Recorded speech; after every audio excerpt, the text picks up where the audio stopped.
Hello bachcho, let's read the question and the question says all the four layers shows modification in different parts of the alimentary canal.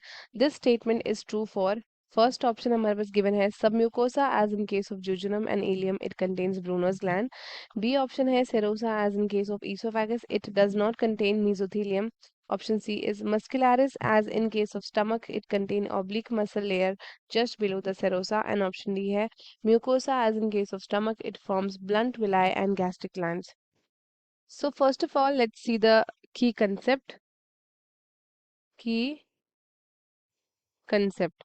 So जो हमारा key concept होगा question का, that would be transverse section of gut, which is the alimentary canal. ठीक है, तो इसमें हम discuss कर लेते हैं. सबसे पहले जो वॉल होती है ना एलिमेंट्री कैनाल की, वो आपकी ईसोफेगस से लेकर के कहाँ तक जाती है? From oesophagus to rectum. ठीक है, वो पोजेस करती है 4 लेयर्स. कौन कौन सी लेयर्स होती है? We have serosa, then we have muscularis, then submucosa, ठीक है, एंड म्यूकोसा. तो ये चारों लेयर्स होती है हमारी प्रेजेंट. ठीक है, सेरोसा जो होती है ना, सबसे पहले डिस्कस करते हैं अबाउट सेरोसा. सेरोसा जो होती है it is the outer most layer. ये आउटर मोस्ट लेयर होती है एंड ये बनी होती है थिन मेजोथीलियम की आपके लेयर्स की, है ना. नेक्स्ट हम बात करते हैं अबाउट मस्कुलरिस. मस्कुलरिस की बात करें अगर, तो जो मस्कुलरिस होती है ये बनी होती है स्मूथ मसल की. ठीक है, जो यूजुअली अरेंज होती है into an inner circular and outer longitudinal layer. ठीक है, अब नेक्स्ट हमारे पास गिवन है सब म्यूकोसा. थर्ड यहाँ पे है सब म्यूकोसा.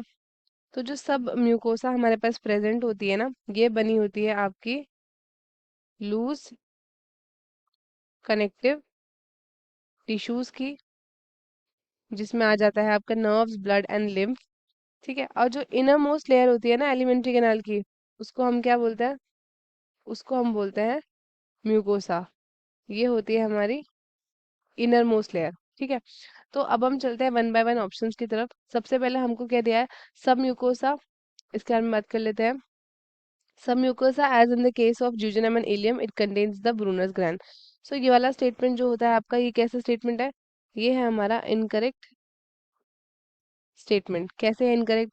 क्योंकि जो आपका ब्रूनर्स ग्लैंड होता है ना, ये कहाँ मिलते हैं? They are found in the duodenum, not in the jejunum और इलियम. तो जो सबम्यूकोसा है of jejunum and ileum it contains the pairs.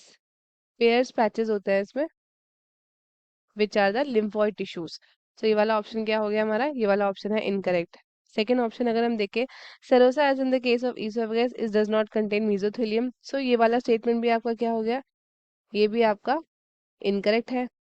क्योंकि जो हमारा इसोफेगस होता है ना, ठीक है, इसके पास क्या होता है? It has adventitia rather than a serosa. ठीक है, इन द थोरेसिक कैविटी, जो लैक करता है mesothelium. So that is why ये वाला ऑप्शन भी हमारा क्या हो गया? इनकरेक्ट हो गया. नेक्स्ट देखिए आपका muscularis as in the case of stomach it contain an oblique muscle just below the serosa. This statement is correct. ये स्टेटमेंट करेक्ट है. ठीक है, क्योंकि आपका स्टमक जो है आपका, उसमें आपका ये प्रेजेंट होता है ना. स्टमक के पास आपकी 3 लेयर होती है. एक होता है आपका इनर ऑब्लिक. इनर ऑब्लिक हो गया. फिर आती है आपकी मिडल सर्कुलर लेयर, एंड फिर आती है आपकी आउटर लॉन्गिट्यूडिनल लेयर. तो ये वाला ऑप्शन हमारा बिल्कुल करेक्ट है. लास्ट वाला अगर हम देखें, mucosa as in the case of stomach it forms blunt villi and gastric glands. So ये वाला स्टेटमेंट क्या है हमारा? ये वाला स्टेटमेंट भी हमारा इनकरेक्ट है. क्योंकि जो म्यूकोसा होता है आपका स्टमक का, it does not form villi, instead it has gastric pits, जो लीड करता है गैस्ट्रिक ग्लैंड्स को, एंड वो सिक्रीट करता है हमारे gastric juices. So correct answer हमारा कौन सा होगा? It would be option number 3। और बाकी के ऑप्शंस हो जाएंगे हमारे इनकरेक्ट। तो स्टूडेंट्स, आई होप आपको ये क्वेश्चन अच्छे से समझ में आया है। All the best and thank you.